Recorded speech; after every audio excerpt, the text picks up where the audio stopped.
In this video, I will provide you with some information that might be helpful if you are going to pour a concrete slab that is going to be on a flat surface, something that normally we have the top of the driveway, going into the garage or something, and it's going to be sloping down.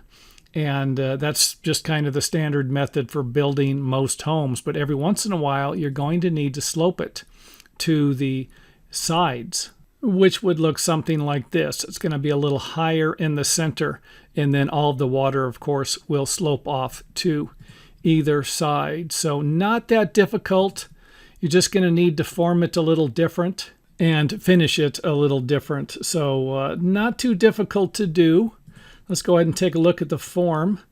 You are going to need to slope the form, and probably 1/4 of an inch would be just fine. 1/8 of an inch might be pushing it. An 1/8 of an inch almost is almost going to consistently produce puddles in the driveway. And if you really don't want to see any puddles, you're probably going to have to go a little steeper than 1/4 of an inch, or have some awesome cement finishers on your project. So you can see here where we simply used a form board and then shaped one for the bottom. You can always reverse this process. Form the entire area around the driveway flat and then add the shaped piece to the top. I like to have the shaped piece on the bottom because I really don't want to see the line in the concrete if that's going to be above ground. If it's not going to be above ground, then you can simply just form it flat and put a shaped piece on the top of it. And of course, this driveway is nice and long. These are each 10-inch squares. Remember, I do have a video where you can pour this in sections. You could apply the same methods to this driveway here. If you wanted to pour these in sections, maybe mix your own concrete kind of a thing. And again, here's another view of it. Going to have to make sure that the forms are nice and straight. That always helps. Makes it look like you know what you're doing. Now, the first suggestion I would like to make is that you can pour it in 2 sections. And this can be used by professionals as well as do-it-yourselfers, depending on how much concrete you're going to be pouring. I know a lot of people don't want to deal with short load charges, so they're going to pour the entire driveway at once. But if you have a driveway where you might be able to pour the entire side of it with one pour, might be about 10 yards, let's say, or 9 yards, then this might work for you. And, a lot of times when you're finishing concrete and you don't really know what you're doing, and I would imagine most of the people watching this video are do-it-yourselfers, or they're not skilled professionals with this. They're looking for advice.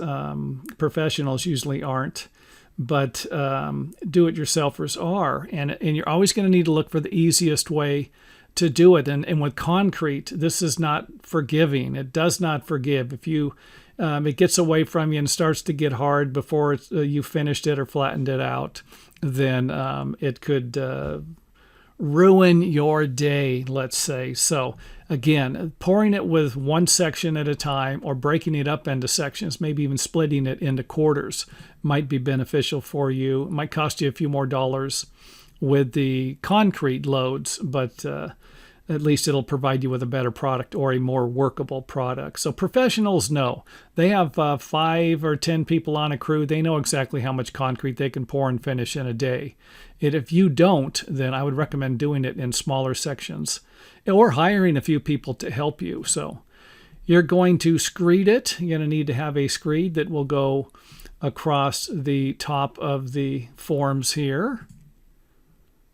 Self-explanatory. And I'm not showing you how to finish it. I'm just kind of giving you some ideas here on how to form it up and make it a little more manageable to work with. So you're simply just going to pour and finish one side of the project, then remove the center form. And that would work something like this. You're just going to take the screed and then pour one section at a time and work your way down. And of course, this can be poured in one day or in one section, however you choose to do it. Now for the second suggested method, and this is probably something that a professional might do. And that, of course, would be to set a center form board and then modify your screeds like this to where one end is going to sit on top of the form board and the other is going to need a scrap piece of wood attached to it so that you can screed and work your way down both sides. So you'd basically be pouring this area and just working your way down from one end to the other. There wouldn't be any need to pour one side and then pour another side. You're going to be pouring it, just working your way all the way down there. And give you an idea how this screed is going to sit on top of the forms here. You're going to use it to flatten the or at least get the angle and the surface of the driveway flat. And of course, here's the angle that I'd be talking about, the driveway angle. Nice and straight board. And here we just have a little 1x4 attached to the top of your 2x4 screed boards. Another view of it there from the top. You're just going to simply work your way down from one end to the other. And of course, this is depending upon the size of the driveway. Now, you're probably wondering, how in the heck am I going to get this out? Well, you're going to have to get these out before it dries. And this is where a professional they're probably going to screed this in a section. And then once they get to this area over here, they're just going to pull this form board up and finish accordingly. So again, I'm not going to go into all the details on how something like this needs to be finished, but at least now you have a better idea on how you can form and possibly manage your concrete, by pouring one side, one section, two sections, or the entire thing.